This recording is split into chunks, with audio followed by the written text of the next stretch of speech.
6번 그 다음 볼 건데 6번은 사실 되게 좀 까다로운 문제인 게 얘네들이 다 연관되어 있기 때문에 여러분들이 자리까지 고려를 해주셔야 되고요. 그리고 얘는 지금 종류가 두 가지예요. 가랑 나고 가는 지금 A에 의해 결정되고 나는 B, D, E, F, G 각각 다인자 유전의 형태로 결정되는 거 볼 수 있습니다. 자, 그래서 지금 얘들이 자녀 1의 형태이고요. 문제에서 뭘 표시해줬냐면 가의 표현형 그리고 나의 유전자형에서 대립 유전자로 표시되는 대문자 수를 줬어요. 그럼 얘 말인즉슨 얘가 지금 B, D, E, F, G 얘네들 종류에서 대문자 개수를 고려하는 것이다 라고 보시면 되겠죠. 자, 그럼 일단 자녀 1을 보면 얘가 지금 소소 AA예요. 근데 가는 지금 표현형이 3개라는 건 아마도 대문자 A랑 소문자 A에 대해서 우열관계가 존재하지 않을 거거든요. 그럼 이제 기억 표현형들은 모두 다 소문자 A로 발현이 된다는 거죠. 그럼 니은은 어쨌든 아버지와 어머니 사이에서 소소가 태어났으니까 소문자 A를 가지면서 대문자 A 형태가 되어야지만 서로 다른 표현형이다라고 생각할 수 있겠죠. 그럼 니은 또한 대소 형태이다라고 보시면 되겠죠.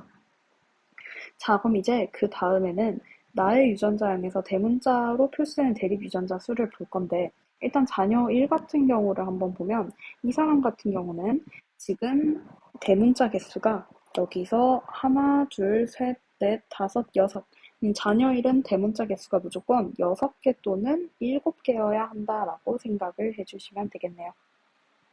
자, 그리고 그 다음에 아버지, 어머니에 대해서 보면 A, B, G의 DNA 상대량을 더한 값이 주어져 있는데 어머니 같은 경우는 지금 A 값이 대문자를 하나 가지고 있기 때문에 이 말인즉슨 B 플러스 G 값이 빵이다라는 뜻이에요. 그럼 어머니는 어떤 식으로 가지고 있을 거냐면 일단 대소 AA가 존재를 하고요. 그 다음 대문자 B는 안 가지니까 이게 소문자 BB랑 연관이 되어 있다라는 뜻이겠죠. 그리고 G 또한 안 가지고 있으니까 별개로 이렇게 소소의 GG를 가지고 있다라는 뜻일 것입니다. 자, 그리고 다음에 일단 대문자 D까지는 모를 것인데 일단 그렇다면 우리가 알 수 있는 건 어머니한테서 어쨌든 유전자 하나를 받아서 자녀 1이 만들어졌을 거잖아요. 그럼 자녀 1 같은 경우는 지금 어머니한테서는 100% 소대가 연관된 얘들 같은 경우는 어머니한테서 받을 수 없으니까 아마도 얘가 엄마한테서 받은 거겠죠. 자, 그럼 자동으로 얘가 지금 소문자 B가 됨과 동시에 어머니는 대문자 D를 가지고 있다라고 우리가 접근할 수 있겠죠. 자, 그리고 그 다음에 이제 뭐 EF 자리가 있을 거고요. 그 다음에 우리가 아버지를 한번 보면, 자, 아버지는 소수 형태를 가지는데, 이때 소문자 A는 대문자 A에 의해서 반영이 안 되기 때문에 아버지는 B 플러스 G가 4라는 거죠. 그럼 아버지는 반드시 대대를 가지고 있을 거고요. 그 다음, 대문자 G, 대문자 G를 가지고 있을 거예요. 자, 그럼 자동으로 얘는 이제 아빠한테서 받은 것이라고 생각을 할 수 있기 때문에 지금 여기서는 얘가 적어도 하나는 이런 식으로 가지고 있다라고 보시면 되겠죠. 자, 그럼 일단 우리는 여기서 이 자녀는 아버지, 어머니한테서 이런 식으로 받음과 동시에 자녀 1과 자녀 2, 자녀 3 같은 경우는 모두 다 얘네들이 이형 적합성으로 이런 식으로 가지고 있다라고 생각을 해주시면 되겠죠. 자, 그리고 그 다음에는 지금 여기서 적어도 얘들 같은 경우는 그렇다면 지금 대문자를 G에 대해서 모두 한 개씩 다 가지고 있는 거 보이죠? 자, 그리고 그 다음에는 어머니가 가지고 있는 것에 대해서 생각을 해보기 전에 일단 얘들이 조금 헷갈릴 수도 있을 것 같아서 얘를 위로 조금만 옮겨볼게요. 자, 그래서 우리가 알 수 있는 건 일단 자녀들은 모두 다 대소 GG를 가지고 있다. 그 말은 뭐냐면 자녀들은 어쨌든 대문자를 지금 한 개보다는 더 가지고 있다라는 얘기인 거죠. 자, 근데 여기서 주목할 필요가 있는 게 아버지 같은 경우는 소문자 A, 대문자 B가 100% 연관된 유전자를 가집니다. 그 말은 이 자녀 1, 2, 3은 아버지한테서 얘들 또는 얘들을 받을 건데 이때 지금 반드시 대문자 B가 하나 더 섞여 들어가기 때문에 CDE는 최소한 1보다는 큰 거 보이죠. 그 말은 어머니가 지금 대립 유전자에서 대문자를 반드시 한 개 가져야지만 나머지는 더 크게 가질 수 있다라는 얘기인 거죠. 자, 그래서 어머니는 지금 이런 식으로 가지고 있을 거고요. 그리고 EF가 이렇게 연관되어서 다 소문자일 거예요. 그럼 이제 자동으로 자녀 1은 이런 식으로 가지고 있겠죠. 자, 그럼 자녀 일 같은 경우는 대문자를 6개 가지고 있습니다. 6개고요. 그럼 아마도 아버지 쪽에서 지금 대문자 E랑 대문자 F를 주면서 자녀 일이 태어났다라고 볼 수 있겠죠. 그럼 아마도 아버지 쪽에서는 이미 대문자가 7개인 거 보입니다. 여기서 보면 하나, 둘, 셋, 넷, 다섯, 여섯, 7개인 거 보이죠. 자, 그 말은 아버지가 나머지를 다 소문자로 가지고 있기 때문에 이런 식으로 가지고 있어야겠죠. 자, 그렇기 때문에 지금 아버지 쪽에서는 이게 7개다라고 생각을 하시면 될 것입니다.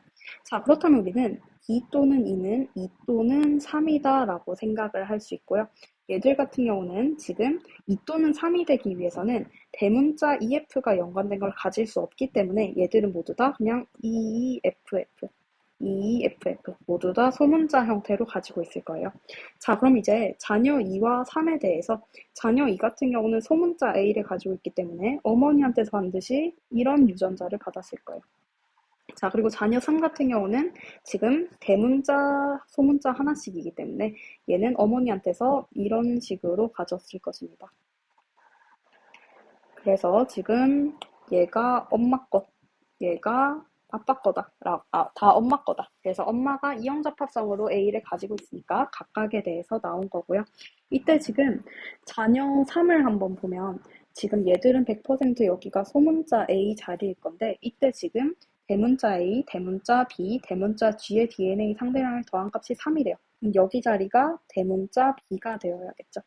자, 그리고 그다음 위에 거를 한번 보면 위에 거 같은 경우는 마찬가지로 대문자 A, 대문자 B, 대문자 G의 DNA 상대량을 더한 값이 2가 돼야 됩니다.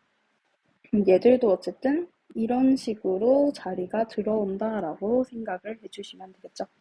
자, 그렇다면 지금 2 또는 3에 대해서 나와 있는데 얘들 같은 경우는 지금 B에 대해서 이미 얘네들이 3이라는 값을 가지고 있는 거 보이죠?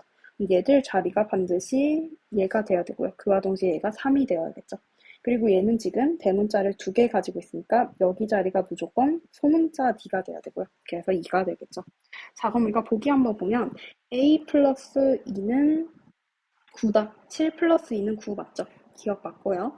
자, 그 다음 니은. 자녀 1과 3 중 소문자 소문자 B, 대문자 D, 소문자 E, 소문자 F를 모두 갖는 생식세포가 형성될 수 있는 사람은 2명이다. 자, 그럼 일단 보면 소문자 EF는 모두 가지고 있는 거 보이죠? 얘는 굳이 고려를 안 해도 될 거고 우리는 소문자 B랑 대문자 D가 연관된 생식세포를 찾아야만 해요.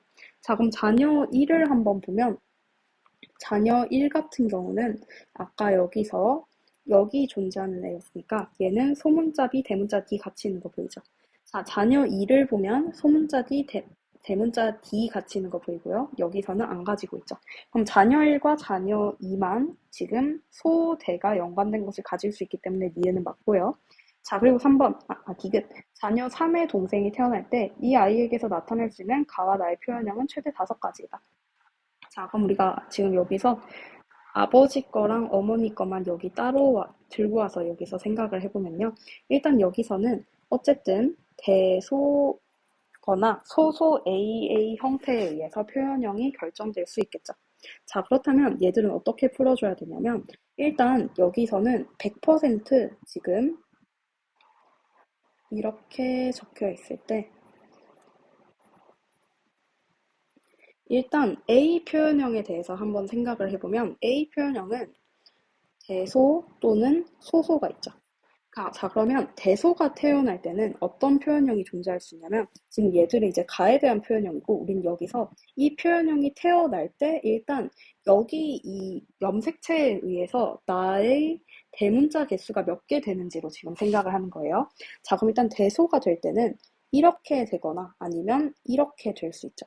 자, 그럼 일단 첫 번째로 그린 거에 대해서 생각을 해보면 이때는 대문자 개수가 2개이고요. 나에 대해서.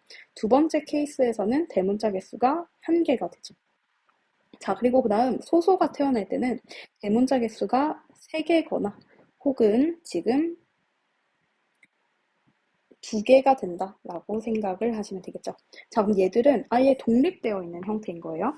그리고 그 다음 GG에 대해서는 어차피 대문자 G, 소문자 G가 100%로 나왔거든요.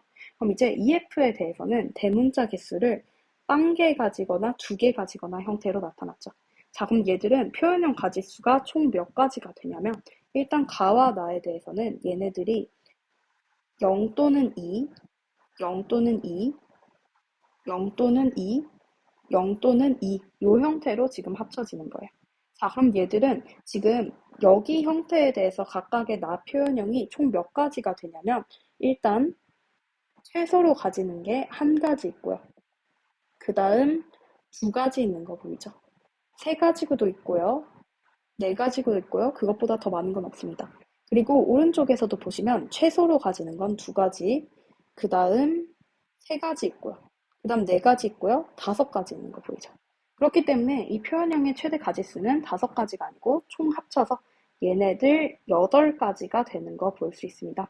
그래서 얘들은 조금 어려울 수도 있어서 나중에 대면으로 만났을 때 이해 안 된 친구들은 한 번 더 설명드리는 걸로 할게요. 그래서 어쨌든 이 형태에 의해서 최대 8가지이기 때문에 정답이 3번이다 라고 풀어주시면 됩니다.